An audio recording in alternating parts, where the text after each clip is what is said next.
institution de nous accueillir désormais chaque année pour la remise du prix du meilleur article financier. Je dirais bien depuis 2 ans. Oui, ça fait 2 ans que nous ne nous sommes pas vus. C'est très agréable de pouvoir parler, de pouvoir se voir, de pouvoir se serrer la main ou se checker, puisque, comme vous le savez, donc les 2 années précédentes avec le Covid, eh bien, nous avions été contraints d'organiser ces cérémonies par visioconférence avec vidéo, etc. Donc, merci d'être là. L'AGEF, l'association des journalistes économiques et financiers que j'ai l'honneur de présider, tient vraiment à ce prix et remercie vraiment les partenaires. Nous sommes en fait 3. Il y a la Banque de France et puis il faut citer surtout peut-être Luce Perrault, présidente de Lire la Société, qui est la créatrice historique de ce prix. Et nous travaillons ensemble pour, je dirais, saluer un gros travail dont nous allons voir encore ce soir qu'il est conséquent. Sylvie Goulard, bonsoir. Merci encore une fois de nous accueillir. Et là, on va saluer vraiment un gros travail de fond. Oui, mais bonsoir à tous. Donc, bienvenue. Excusez-nous de ces petites minutes de retard, mais nous voulions nous assurer que les personnes qui ont été sélectionnées pour la dernière, les 3 meilleurs articles de chaque catégorie étaient bien présents. Et effectivement, on a tous un peu perdu l'habitude de se voir. Donc, merci d'être là. Oui, nous sommes vraiment heureux. Alors, on a quand même tenu. Pendant le Covid, c'était un peu rock'n'roll. Mais on est quand même arrivé à décerner les prix et surtout, les journalistes ont fait leur travail dans des conditions difficiles. Donc, pour nous aussi, c'est un partenariat important avec Luce qui est présente et l'équipe de Lire la Société, avec l'AGEF et tous les journalistes qui s'occupent d'économie. D'ailleurs, le titre parle d'articles financiers. On respecte, c'est un peu comme quand il y avait, vous savez, la station de métro qui s'appelait Chambre des députés alors que c'était l'Assemblée nationale. Bon.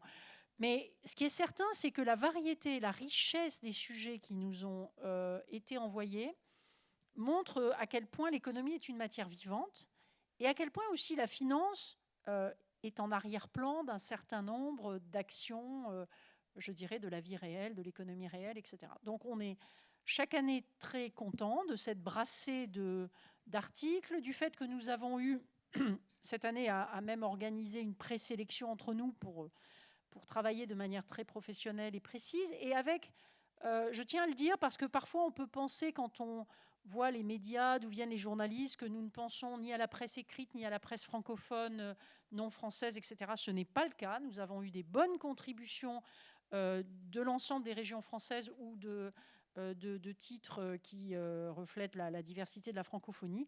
Mais nous sommes arrivés collectivement à une sélection qui nous ramène à des titres plus classiques. Je ferai juste 2 remarques. La première, c'est que je crois que nous sommes tous sous le choc de ce qui se passe en Europe et qui nous montre vraiment la valeur, je ne le dis pas pour flatter les journalistes qui sont là, la valeur d'une information indépendante, de qualité, pour faire vivre la démocratie et pour faire en sorte peut-être qu'aussi des catastrophes soient évitées. Nous avons, je dirais, quasiment la preuve par la tragédie de ce que signifie le repli d'une société dans laquelle il n'y a plus de critique possible, d'analyse et où les médias sont contrôlés. Donc je dirais qu'on se serait peut-être passé de cette preuve, mais je crois qu'il faut que nous ayons tous conscience que ce dont nous parlons, c'est quelque chose de fondamental et que nous ne voyons parfois plus.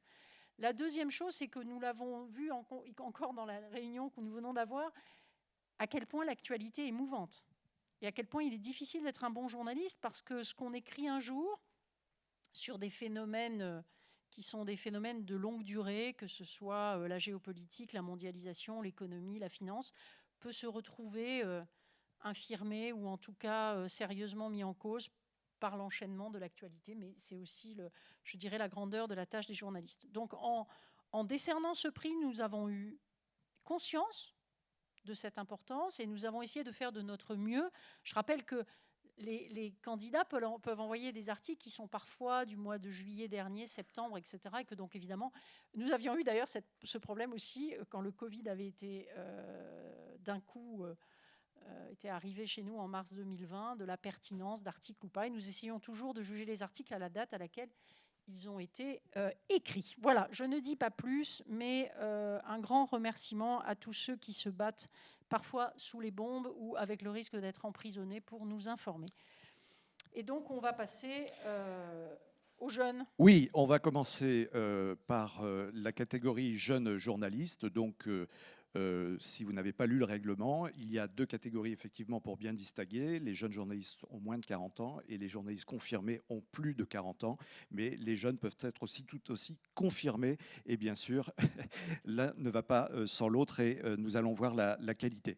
Je n'ai rien à ajouter effectivement. Merci, merci Sylvie Goulard. Simplement, effectivement, on constate d'année en année une montée en puissance par le nombre de candidates et de candidats. Montée en puissance également de la qualité. La diversité des sujets. Et c'est particulièrement important à l'heure où, vous le disiez Sylvie, notamment sans la citer, mais la désinformation qui est maintenant pratiquement érigée en règle et en institution, notamment sur les réseaux sociaux. Et c'est là où notre rôle de journaliste est évidemment dans l'économie et la finance, eh bien, est de décrypter et d'apporter des commentaires équilibrés. Cette désinformation, on va lui faire un gros pied de nez ce soir avec, pour commencer, donc effectivement, je vais les appeler tous les 3 et ils vont vous dire pendant 1 minute, pas plus, hein, chacun, ce qui les a poussés à écrire leur article et leur travail de reportage. Alors, nous accueillons Jacques Grandin de l'Éprevier, de l'Opinion, Vincent Grimaud d'Alternatives économiques et Thomas Leroy de BFM Business. Alors, on peut vous applaudir, bien sûr. Jade, je vais te demander peut-être d'aller au pupitre. Depuis 2018, donc journaliste à l'Opinion, spécialisé dans les sujets de macroéconomie, conjoncture et immobilier. Auparavant, il y avait eu Le Monde au cahier économie, en charge du secteur banque et assurance. Il y a eu également l'AGFI et tu as le grand prix du CHEA du meilleur journaliste de l'assurance 2017. Alors ton article qui participe ce soir, c'est Monde d'après mondialisation, le retour. Il a été écrit et publié en octobre 2021. Quelques mots d'explication, une petite minute? Oui, d'accord. C'était le moment où le commerce mondial rebondissait avec le rebond économique post-Covid. Et je me suis rappelé de tout ce qu'on entendait dire lorsque la pandémie avait débuté, à savoir le monde d'après, c'est la fin de la mondialisation, tout va changer, on va tout relocaliser, réindustrialiser en France, les chaînes de valeur sont bouleversées. Et d'ailleurs, moi-même, j'avais fait un article en disant en quoi la mondialisation peut être remise en cause, enfin les chaînes de valeur. Et donc, je m'étais dit, tiens, ça serait marrant de reprendre un peu les citations des personnes qui avaient dit dans ce monde d'après, qui avaient utilisé un peu cette excuse pour mettre à leur sauce parfois un discours aussi anti-mondialisation, de reprendre les citations et de dire, voilà ce qu'on disait, et ça y est, on est dans le monde d'après, et en fait, on voit que la mondialisation n'est pas du tout finie, que les rêves de relocalisation n'ont pas forcément été exaucés comme on le pensait. Et comme la mondialisation, c'est quand même un thème un peu, qui peut paraître assez sec, assez complexe et assez ennuyeux, je me suis dit, c'est une manière de raconter une histoire en parlant de la mondialisation et de la raconter de manière un peu ludique et aussi très concrète. Comme je trouve la macroéconomie, c'est pas toujours évident de donner des exemples concrets. Là, je pouvais parler des conteneurs, etc. Voilà.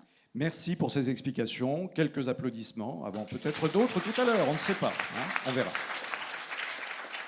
Vincent Grimaud, Alternatives économiques, voilà, au pupitre. L'article s'intitule « Non, la France périphérique n'a pas été abandonnée », écrit et publié donc en juin 2021 précisément. Depuis 2015, tu es rédacteur donc à Alternatives économiques sur les sujets comme l'emploi, le chômage, la fiscalité, la jeunesse, les transports, l'économie des territoires, c'est important. Et puis, il y a eu également la période 2013-2015 où là, tu étais plus sur le contenu éditorial de déchiffrage, une série de documentaires économiques créés par Alternatives économiques. Alors non, la France périphérique n'a pas été abandonnée. On peut dire que là aussi, on est encore une fois dans l'actualité. Oui, alors je mets France périphérique entre guillemets, puisque vous savez peut-être, si vous suivez un petit peu le sujet, que c'est une expression utilisée par l'essayiste Christophe Guilluy pour expliquer que les campagnes et les petites villes sont uniformément abandonnées par les métropoles et par les élites.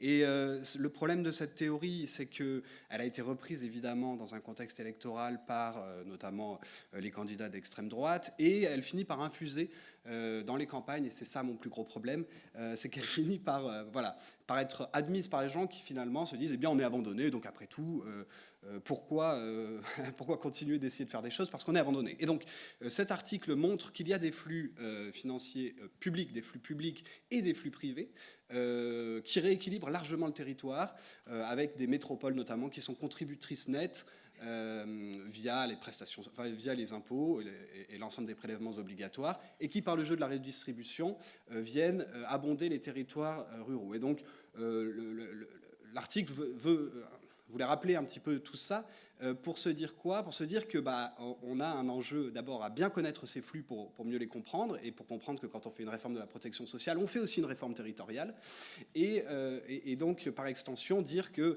ne faut pas se tromper dans le diagnostic sur les vraies problématiques auxquelles font face les territoires, parce que sinon, si on part de ce constat biaisé, d'autant qu'il est attisé par des convoitises électorales, eh bien on risque de se tromper dans le traitement, entre guillemets, du développement local. Donc voilà, et donc je suis ravi que l'article ait intéressé le jury. Merci Vincent Grimaud.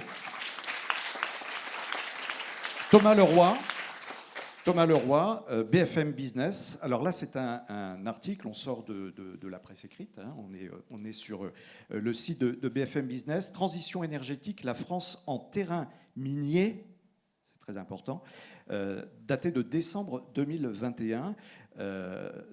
Il y a eu Challenge, hein, avant BFM Business, il y a eu Public Sénat, Le Parisien, et donc BFM depuis 2018 précisément. Donc transition énergétique, la France en terrain minier, là on sait de quoi on parle. Oui, alors moi j'ai eu un peu cette idée-là au moment où l'Europe commençait à être frappée par la crise énergétique, où les prix du gaz commençaient à devenir très importants, et on s'est commencé à se poser la question comment on va un peu diversifier nos apports en énergie. Évidemment, réfléchir, alors certains au nucléaire, mais aussi au renouvelable. Et avec cette question-là, le problème, c'est que dans le renouvelable, dans les éoliennes, dans les batteries, on a beaucoup de métaux stratégiques, de matériaux parfois rares, pas forcément rares, mais en tout cas dont le marché, l'approvisionnement a déjà été déterminé depuis très longtemps. Principalement, c'est la Chine, un petit peu la Russie aussi, l'Australie, enfin en tout cas ces pays miniers-là, dont l'Europe et la France dépendent quasiment totalement justement pour pouvoir fabriquer tous ces enjeux technologiques dont on a besoin pour l'avenir. Et la demande va être tellement importante, tellement grande, et c'est tellement vital que c'est vrai qu'on commence à réfléchir, en tout cas le gouvernement commençait un peu à réfléchir justement à l'opportunité de rouvrir des mines en France, d'autant que la France c'était un pays minier avec une histoire minière très riche, très ambivalente. Beaucoup d'anciens miniers ont une forme de nostalgie de leur métier. En même temps, évidemment, il y a eu beaucoup de dégâts écologiques et beaucoup de dégâts sociaux par rapport à la mine. Donc voilà, toute l'idée, c'était de savoir si c'était envisageable, comment ça pouvait être fait. Est-ce qu'on pouvait avoir cette fameuse mine éco-responsable 2.0 avec toujours un peu cette idée-là de se dire aujourd'hui on utilise toute cette technologie Internet qui utilise en réalité plein de métaux stratégiques, et tous ces métaux ils viennent de Chine, ils viennent d'Afrique, ils viennent de mines parfois très sales, et en Europe on ferme un peu les yeux sur ces chantiers-là et on préfère profiter plutôt que d'exploiter ces minerais. Donc je me suis retrouvé face à un sujet extrêmement vaste, extrêmement complexe, et puis sans réponse facile à la fin, avec des vrais choix de société, économiques, politiques, environnementaux. Donc c'était passionnant à travailler. Et c'est passionnant à lire, comme tous vos articles d'ailleurs que vous pouvez retrouver. On va vous applaudir bien sûr. Et tous ces articles dont nous parlons, ils sont à votre disposition à la sortie, ou peut-être vous vous êtes déjà servi d'ailleurs avant d'arriver dans cet auditorium. Je vais vous inviter à rejoindre la salle pour accueillir donc la catégorie journaliste confirmé, avec Gérard Blandin du Revenu, Karl de Meyer, correspondant des Échos à Berlin, et Nicole Vulser du Monde. Merci d'être là. Karl est à Bruxelles. Bon, alors Karl est à Bruxelles, me dit-on. Désolé, merci beaucoup de le représenter. Alors, Gérard Blandin, un petit mot du papier. L'article est le suivant. Bourse, faut-il céder à la folie des SPAC ? Alors, les SPAC, j'imagine que là, le public est avisé, mais ça monte en puissance sur les marchés financiers. Vous pouvez peut-être d'ailleurs nous rappeler ce que sont les SPAC et l'importance. C'est tout l'objet d'ailleurs de votre article.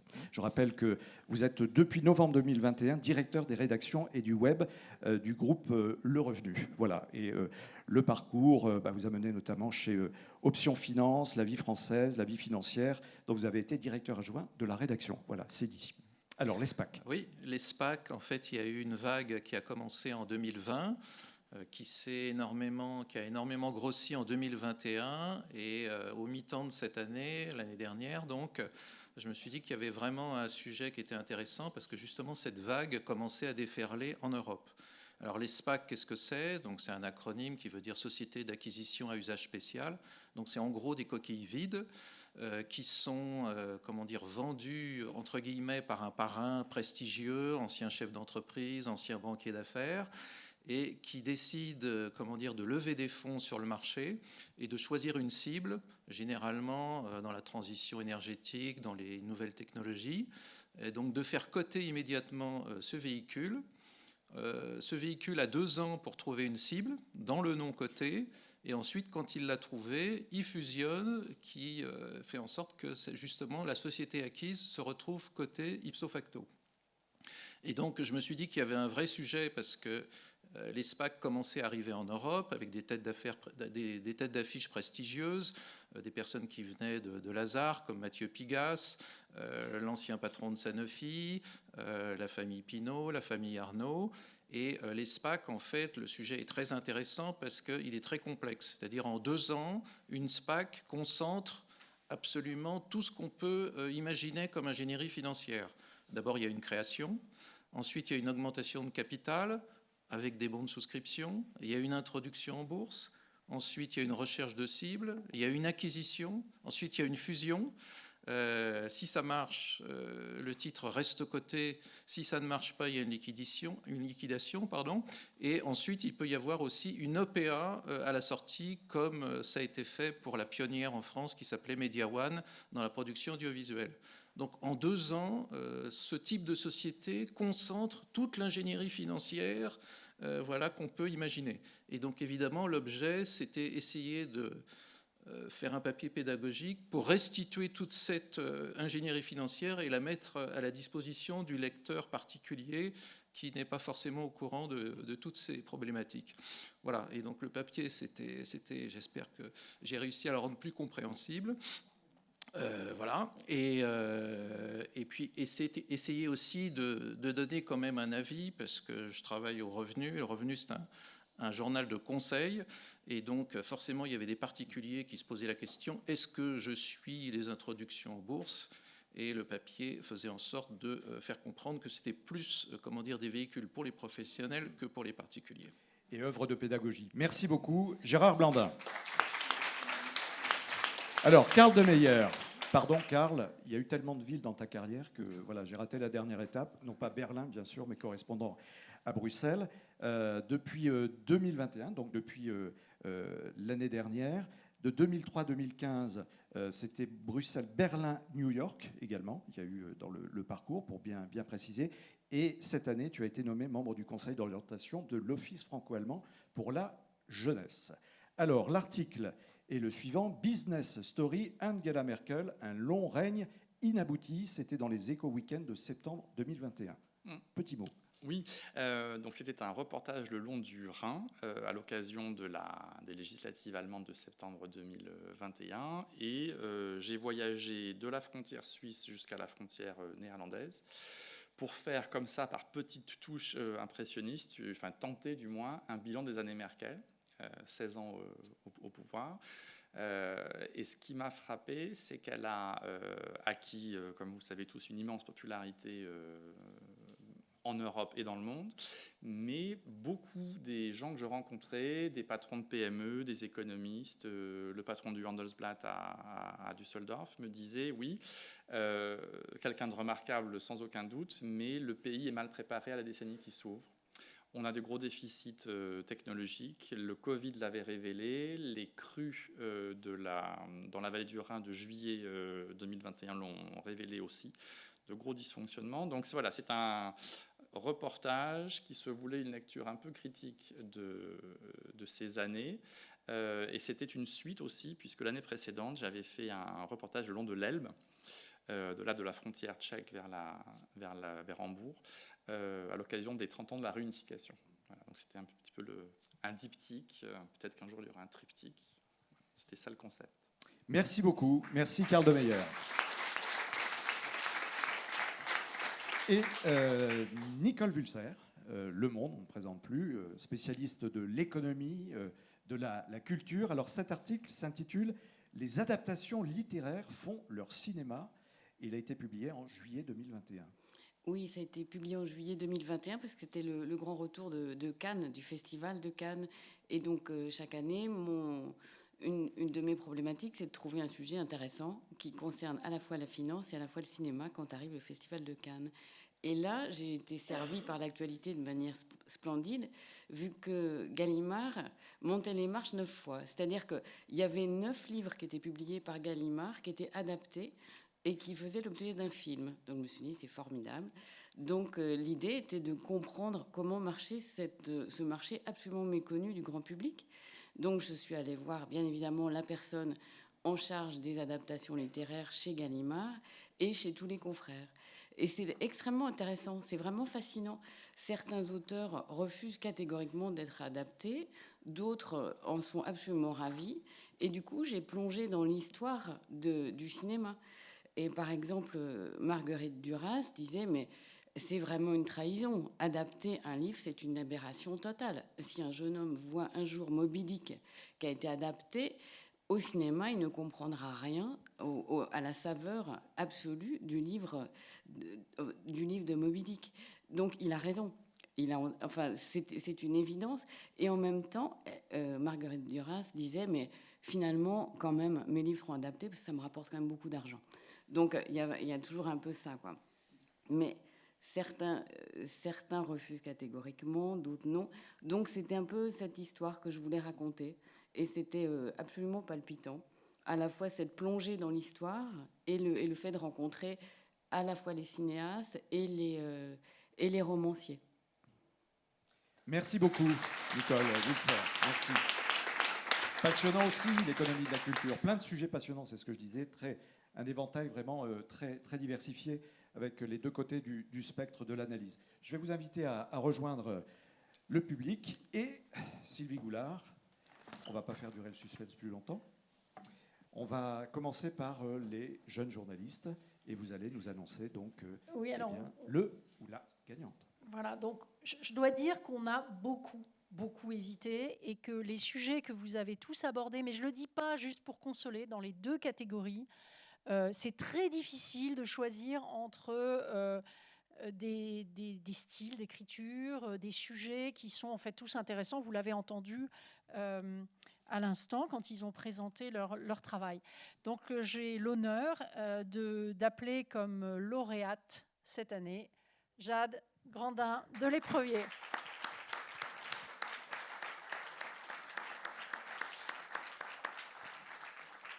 Jade, donc je vous félicite et je suis en train de réaliser qu'on n'a rien à vous donner, ce qui est un peu bizarre, mais vous avez notre soutien dans le monde virtuel absolu et dans le monde réel. Non, bravo pour votre papier, encore une fois, qui a obtenu le plus de suffrages du jury, mais je dis aux autres candidats, dont je trouve très fair-play d'ailleurs, qu'ils soient là, etc., qu'ils auraient pu le mériter aussi. Donc continuez à nous éclairer, à faire des beaux papiers. Et franchement, tous les sujets, c'est assez amusant, peut-être à l'exception du cinéma, mais comme on aime tous le cinéma, c'est un peu différent. Mais cette année, il y avait beaucoup de sujets qui correspondaient vraiment à des sujets de réflexion de la Banque de France. Que ce soit la mondialisation et ses évolutions, je parle sous contrôle d'Olivier Garnier, qui est notre directeur général de la recherche et de l'économie, que ce soit les nouveaux instruments financiers, que ce soit nos principaux partenaires et l'évolution géopolitique. Voilà, donc bravo Jeanne, et continuez, et puis peut-être un jour vous reviendrez dans la catégorie confirmée. Est-ce que tu veux dire un petit mot ? Bravo encore. Merci beaucoup. Ça me fait très plaisir de recevoir ce prix pour 3 raisons. La première, c'est très gratifiant de d'avoir un retour aussi positif sur ces articles. Quand on écrit, on a parfois l'impression d'envoyer des bouteilles à la mer avec ces articles parce qu'on n'a pas forcément de retour. Donc ça fait très plaisir de recevoir un prix. Et puis je suis fière de marcher dans la lignée de journalistes illustres qui ont précédé mes pas en recevant ce prix et dont j'admire le travail. Et enfin, je suis très contente de ramener cette récompense à mon journal L'Opinion, qui est une maison géniale pour travailler, pour s'épanouir, où on a beaucoup de liberté. Donc je suis très contente de gagner ce prix avec L'Opinion. Merci, encore bravo. Jacques Grandin. Monde d'après, mondialisation, le retour à lire donc en octobre 2021. Seconde catégorie, journaliste confirmé. Alors, le même topo, et c'est vrai, ce n'était pas juste parce que je suis là avec un micro pour donner le prix, mais on a beaucoup discuté, on a beaucoup apprécié les différents sujets qui étaient devant nous. Et finalement, c'est Karl de Meyer qui est le lauréat de cette année. C'était pas préparé, hein. Les deux vainqueurs étaient côte à côte. Non, c'était pas préparé, ils ne le savaient pas. Nous ne le savions même pas nous-mêmes avant la réunion qui a précédé. Donc, Karl, bravo. Voilà. Alors, je ne sais pas si vous savez ce que c'est ça. Ça, c'est Angela Merkel hein, qui faisait toujours ça. Non, mais bravo parce que c'est un papier sur d'abord un pays qui à moi est très cher, mais ça n'a rien à voir. C'est le jury dans son ensemble qui a tranché, mais qui est aussi un pays pas si connu que ça en France. Et malgré la permanence de Madame Merkel au pouvoir, on se rend compte qu'effectivement, il y avait des phénomènes qui étaient peut-être moins bien connus à l'extérieur. Mais je vous laisse dire un mot là ou là-bas, comme vous voulez. Au pupitre. Oui, je vais enlever le masque. Je suis très, très honoré.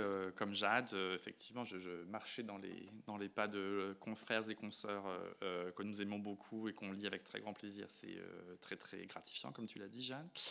En ce qui concerne l'article, je voudrais remercier 2 personnes qui sont dans la salle. C'est Léo Klim, le correspondant du Spiegel aujourd'hui, qui a beaucoup participé au brainstorming de recherche, puisqu'il a fallu trouver des gens à qui parler le long du Rhin. Et puis Cécile Texereau, qui est la DA des Échos Week-end, et c'est elle qui a mis le texte dans son écrin de photos. Et voilà, dans le magazine, ça compte énormément. Je me permets de remercier aussi Henri Gibier, le directeur des Échos Week-end, qui a validé ce reportage, qui avait un budget élevé par rapport à la moyenne de ce qu'on fait aux Échos Week-end. Donc moi aussi, je voudrais remercier la maison pour sa disponibilité pour ce genre de sujet. Et pour revenir sur ce que vous disiez sur l'Allemagne, oui, on est encore là dans la relecture Merkel avec ce qui se passe en Ukraine. Et donc on revoit beaucoup là, la politique étrangère. Donc voilà, c'est une affaire à suivre. Merci beaucoup. Merci et bravo. Merci, Karl de Meyer. Et les 2 recevront en temps voulu un prix. Il y a un prix, hein, rassurez-vous. Merci à toutes et tous. Avant peut-être un dernier mot, Sylvie Goulard. Donc chapeau à tous. Et on vient de voir effectivement que la construction d'un article et la rédaction, c'est aussi le fruit d'une équipe, le fruit de parfois l'ensemble d'une rédaction. Et c'était à signaler. Et puis n'hésitez pas, si vous n'êtes pas encore adhérent à l'AGEF, l'Association des journalistes économiques et financiers, allez sur notre site www.agef.net, vous verrez toutes nos activités. On vous fait rencontrer des tas de personnes, des tas de décideurs économiques, politiques, etc. Voilà. Merci à vous toutes et tous. Sylvie, peut-être un dernier mot ? Oui, vraiment un mot très bref pour remercier, parce que c'est un gros travail. C'est un travail, bien sûr, pour vous qui faites les articles, qui les écrivez, mais je tiens à remercier Luce, qui est la présidente de Lire en Société et grâce à qui ce prix existe. Mais je voudrais remercier aussi toute l'équipe de la Banque de France et particulièrement Françoise Crugnot, qui est aussi de l'AGEF, qui ont participé à la présélection et qui ont fait un gros travail. Et franchement, à chaque étape, c'est un peu un crève-cœur, mais ça fait partie du job. Donc je les remercie particulièrement. Il y avait aussi la direction générale d'Olivier Garnier, il y a la communication, enfin il y a beaucoup de gens à la Banque de France qui travaillent sur tout ça et c'est un beau partenariat avec des partenaires de la société, donc l'AGEF, la personne d'Emmanuel Cuny, les membres du jury, dont certains sont présents, que je vais saluer un par un. Outre Luce, il y a Annie Cotte, Françoise, que j'ai déjà citée, Dominique Cantor, que j'ai déjà cité, Emmanuel, qui est là, alors que j'oublie personne, Philippe Chalmin, Isabelle Méjean. On avait quand même une des meilleures spécialistes de la mondialisation dans le jury. On a quand même beaucoup de chance parce qu'on est aidé par des gens de très grande qualité.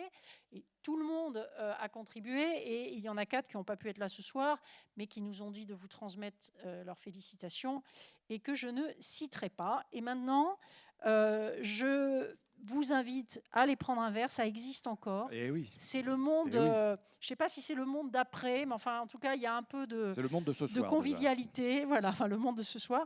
Et je vous remercie vraiment tous. Et s'il y a des jeunes journalistes ou des journalistes, moi j'aimerais bien qu'on puisse ouvrir aux journalistes étrangers, mais enfin, pour l'instant, c'est en langue française.